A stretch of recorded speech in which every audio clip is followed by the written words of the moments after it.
Welcome to Tianjin in North China, where the 25th Shanghai Cooperation Organization Summit is taking place right here. Yes, you're watching this special joint program from CGTN and Silkway TV channel from Kazakhstan. I'm Ainur Imangali. And I am Xinchen. This is the fifth time China has hosted the summit since the Shanghai Cooperation Organization, or SCO, was founded 24 years ago, and it is expected to be the largest gathering yet.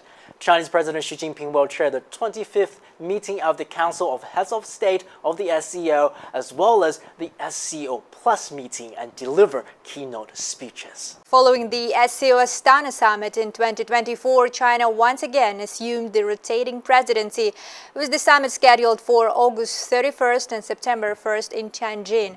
Among the high-profile participants are Kazakh President Kassym-Jomart Tokayev, Russian President Vladimir Putin, and Indian Prime Minister Narendra Modi. And Ainur, this is your first time visiting Tianjin, Yes. a beautiful coastal city in North China. So tell us a little bit about your first impressions of this city.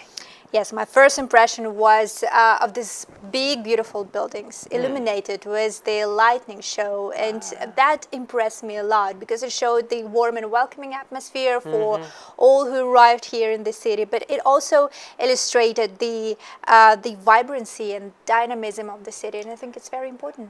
And I think the thing that you've been describing, that we actually prepared this video for our audiences to also see, to capture this night view of Tianjin. Our backdrop, look at this. I think this exactly. is you've been talking this is about, what right? I'm talking about, right? It was so Look at beautiful. that. Yeah, the gorgeous. vibrant, the dynamic, whatnot. But for anyone visiting Tianjin, the trip is not complete wow. without What do a you have little here? taste of the local flavors. Tianjin Mahua, so basically it's fried twisted dough sticks. Do you want to try it out? Yes, absolutely. Some local flavor. Yeah, absolutely, yeah. No. How do you like it?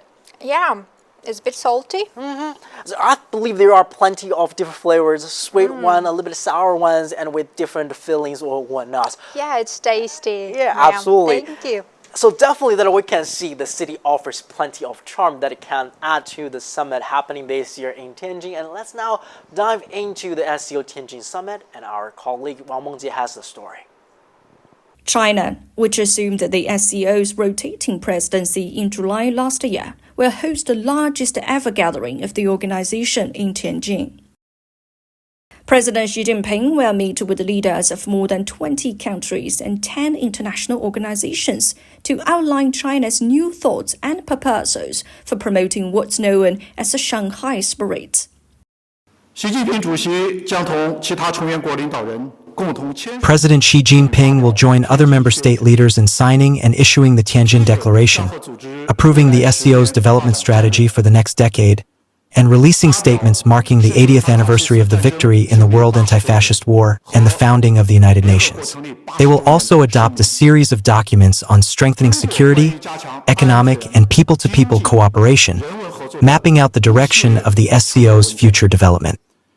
As the SCO chair, China has hosted more than 100 events to advance cooperation among member states, covering politics, security, economy and trade, energy, and people-to-people exchanges. This year is a year of sustainable development.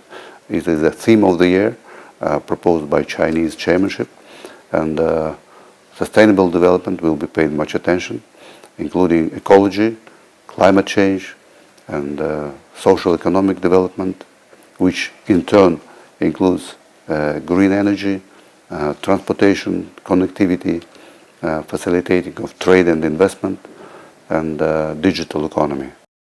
Ensuring security while promoting common development. These are the cornerstones of the Shanghai Cooperation Organization. Launched in 2001 by 6 founding members, the SCO expanded to 10 full members this year, with 2 observer countries and 14 dialogue partners.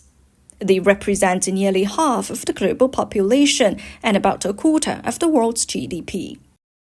Wang Mengjie, CGTN, Beijing.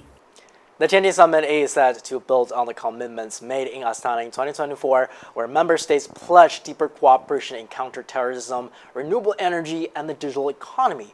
Ainur, you covered that very summit in Astana in 2024. Help us to recap some of the highlights from that summit in 2024.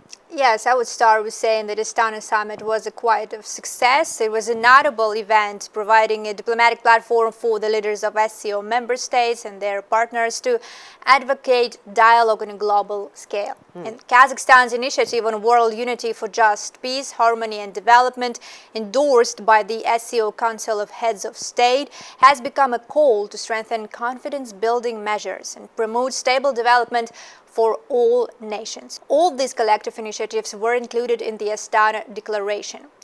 But what did Kazakhstan propose as being a chair of this organization last year? My colleague Ainur Imangali explored in depth. Kazakhstan's one-year chairmanship of the SCO brought important results. The country hosted about 150 events and adopted 60 new documents. Key priorities were security, the fight against terrorism and cybercrime. Yet one of the most significant initiatives was the proposal for a new format of the organization. During Kazakh chairmanship, we launched SCO Plus format, which is kind of like a game changer for whole organization. Kazakhstan's chairmanship ushered in a new phase for the organization, marked by stronger trade and economic ties. This year's China's leadership has further boosted SCO's influence, both within the bloc and on the global stage. We wish best of luck to Chinese chairmanship this year, because we expect to expand the dialogue between our countries, all of the SCO member countries and SCO Plus members. The 24th SCO Summit in Astana brought historic results. Belarus joined as the 10th full member, and leaders adopted 25 key documents, including strategies on security, economy and energy. With these steps, Kazakhstan successfully handed over the SCO chairmanship to China, marking a new stage in the organization's evolution. Yergali Ramazanule, Astana. The SCO is not only about security and strategic development, it's also about people-to-people ties. And I've noticed that there are more Kazakh visitors in China and more Chinese travelers going to Kazakhstan. Definitely. And on that note, let me tell you about a new joint project that will foster cultural exchange and cultural dialogue between two of our nations. It's called Silkway Star. 12 countries, 12 artists, 12 jury members all have come together for Silkway Star. Broadcasters call it more than just a music project, but a new cultural brand of Eurasia, celebrating the rich musical heritage of Asian parts of the continent. Representing China will be Zhang Heishuan, one of the first to land in Astana for the show. For me, Silkway Star is not just a competition, but also a chance to meet artists from different countries. It is a wonderful opportunity for cultural exchange.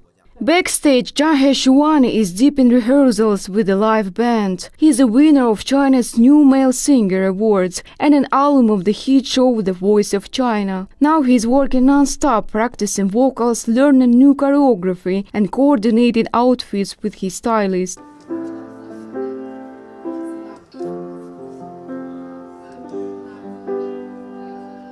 Zhang Heishuan even chose one of his performance pieces to be a traditional Kazakh song, a gesture that embodies the show's spirit of exchange. As Silkway Star's organizers noted, the contest is intended as a platform for talented artists who are ambassadors of culture, peace and music, in other words, a cultural bridge between the nations. Zhang Heishuan himself stressed that he is embracing that role with pride and enthusiasm. My homeland is northeast China, where people are warm and hospitable. I'm sure they support me wholeheartedly. That's why it is so important for me to represent my country and the Chinese people with dignity. Silkway Star will air over 10 episodes beginning September 20, with participants performing duets, national hits and cross-cultural collaborations. All of this builds towards a live grand final on November 22, which will be broadcast live on partner networks in all participating countries. Balzhan Samigulina, Astana, Silkway TV channel. Speaking of cultural exchange, Ainur, teach us one Kazakh word that travelers to Kazakhstan should know. Yes, that probably will be a phrase. Yeah. Yeah, so Kazakh people are famously hospitable. If you mention our traditional dish, besh barmak, boiled meat served with dal, often made with horse meat, and say that you enjoy it, you are likely to be welcomed in any Kazakh household. Wow. So the name besh barmak literally means 5 fingers, referring to the traditional way it is eaten by hand. As we say in Kazakh, "Mağan besh barmak unaydı." It means that I love besh barmak. Okay. Let me try this. Yes. Magam Beshbarmark Unadi. Oh, yes, that's well pronounced. And that spirit of warmth and togetherness is also what the SCO Summit in Tianjin is about, strengthening bonds. President Xi Jinping has often described the SCO as our shared home, a growing big family. Yes, and at a time of global tensions and uncertainty, a big family is exactly what's needed. The SCO emphasizes its core principles: non-alliance, non-confrontation, and the non-targeting of any third party. It is open, inclusive, and committed to safeguarding regional security, promoting prosperity, and building a community with a shared future for humanity. Yes, and with this note, let us thank you for joining this special program jointly produced by CGTN and Silkway TV channel.